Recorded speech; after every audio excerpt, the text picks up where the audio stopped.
Hey guys, how you doing? I'm Sean, I'm 26 and I'm from the UK. I'm Heather, and I'm 24, and I'm from California.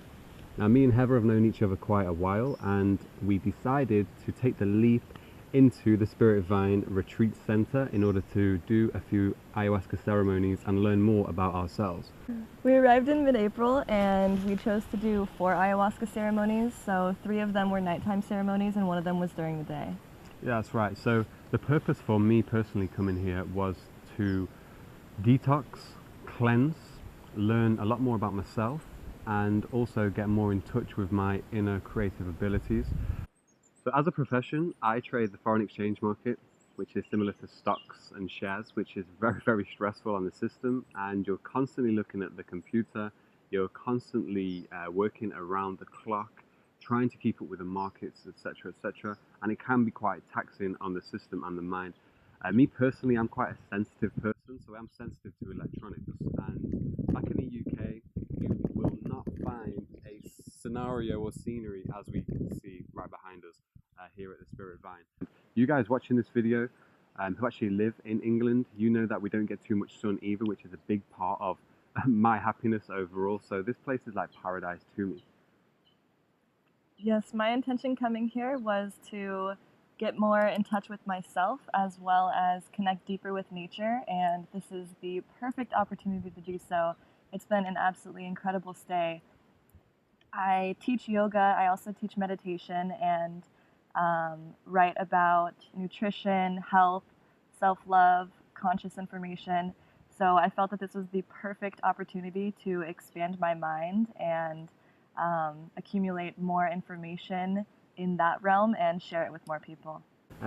Coming here, we actually stayed in Sao Paulo for a few nights just so we could meet and do a little bit of detox and preparation because we didn't know how intense this trip was going to be.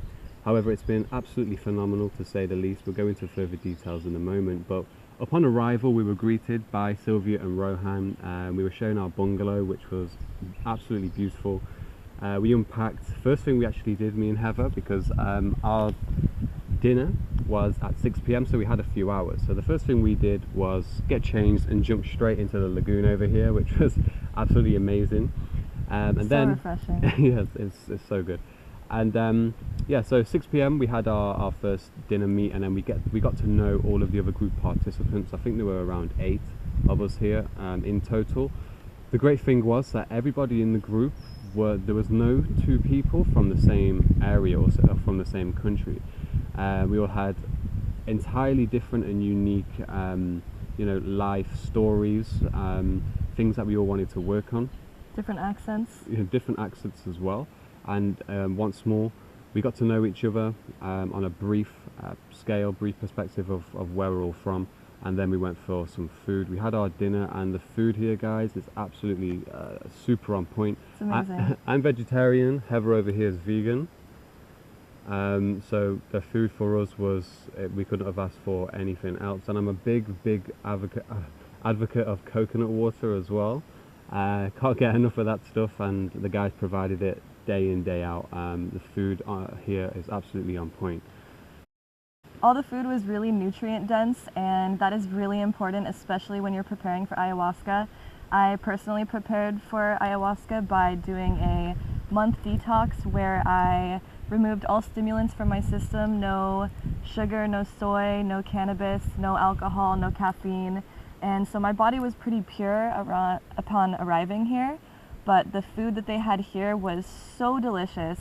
Most of the other tribes members were not vegan, not vegetarian. However, they loved the food anyways, even though there's no meat served here. Very little dairy as well. But it is so incredible. Any meat lover will love the food here. The ceremony aspects. Now, ayahuasca for me, I've done ayahuasca before around 4 years ago with other shamanic plants, and that was a great level up in my life. It allowed me to let go of a lot of my past, in which was burdening me, and it was stuck in my energy field. Traumas, hurts, all kinds of stuff that we pick up on a day-to-day basis, even when we're not consciously aware of it. So the first ceremony, there were a few people here who hadn't done the ayahuasca before and were, including myself. yeah, actually, you didn't do it before Yeah, either, did you? it's my first time. Yeah, but Heather had the call in for a while, Yes. so, and Heather's done other things, haven't you? Yeah, I've done mushrooms, but I haven't really experienced with much anything else. I haven't tried any like drugs, like street drugs or anything like that. But Mother Ayahuasca had been calling me for a while, the spirit vine, as a natural healing remedy, so I was down. Yeah, but ultimately everybody felt very, very safe here in the presence of Rohan and Sylvia, and especially the energy of the grounds as well. It's an extremely safe place. Yeah, very nurturing. Yeah, very, very. So, we did the first ceremony and everybody had different intentions, but before the first ceremony, we do group sharing sessions, and it's more or less inner work. So the first session we did before the ceremony was, nurturing the inner child and trying to bridge that connection back to the inner child, in which many people lose throughout life because life just comes and it just gets way too serious and we forget to have fun and enjoy ourselves, and we could even be sabotaged by our the way we grow up. Certain things that have happened to us in our lives, causes certain energetic imprints. And Sylvia really explained it perfectly too, that no matter how old you are, basically every inner wound that you have usually stems from something in childhood. Mm, So the child reintegration workshop was the perfect starting point for everyone because we really got to dive deep and discover what it is that is bringing upon these cycles or unhappiness in our lives or obstacles that we keep having to get through. So that was like the perfect playing field to start with. yeah, and the thing is as well, obviously you come here and you don't know the other group participants, but when you get into these exercises straight away, you're kind of getting very, very intimate with the rest of the group on a very, very deep level where you're understanding other people's problems, pain, and we're all more or less searching for the same thing, like inner happiness. Is probably the main reason, and many people come here. But to get to that inner happiness, side of things, or side of yourself, there's so many layers that have to be removed. So the workshops here, they really help go deeper, and with the help of Rohan and Sylvia, they really help you go deeper into yourself to remove, be aware of these subconscious issues that you may have, and then you take that into the ceremony with intention, and then you let the ayahuasca do the rest of the work. I think it's really incredible too how close we become with all the people that we are experiencing this whole experience with, the whole ayahuasca retreat.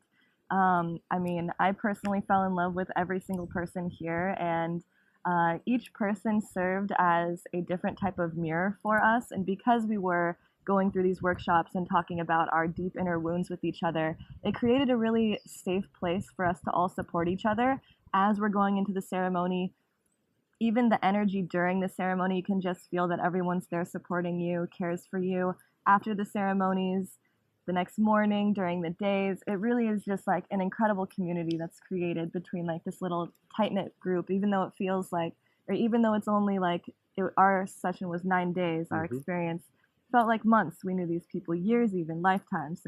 It's unlike anything else. Even though even though that they're from all of these other parts of the world, it felt like that we've all known each other for quite some time, and that's like the beauty of human connection that we've lost and we forget about, and we don't even know that's there. Right. We're so disconnected from nature on the whole that the world's going to a terrible place right now, and the majority of suffering is due to the disconnection of nature. So when you come back here, you feel the energy, you get the energy of the people, you understand your own problems, your own issues. You work with the spirit of ayahuasca. She helps you go deep, and you get so many insights into various areas and avenues of your life that you can now take a step back from without judgment and say, okay, cool, I can tidy this up here. I know why I've been doing this over here.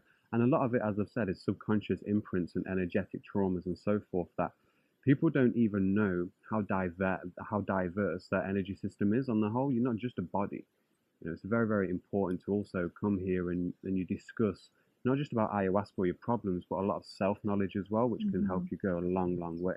And we all need soul cleansing and we all need healing. So this is like the perfect opportunity in the perfect place with nutrient dense food that's actually fueling your system, human connection that's unlike any other, lots of love, lots of support. Sylvia and Sunshine, Rohan, yes, fresh air. yes, the sunshine is huge. Pollutant free air, good oxygen. Rohan and Sylvia are like incredible people that are there for anything. They're willing to talk to you for hours if you have anything you want to talk about. So it's really just been an incredible experience. And the whole theme of the retreat as well is more spiritual as opposed to religious in a sense. So you're really able to bring your own spirituality to it as well as connect with their inner spirituality.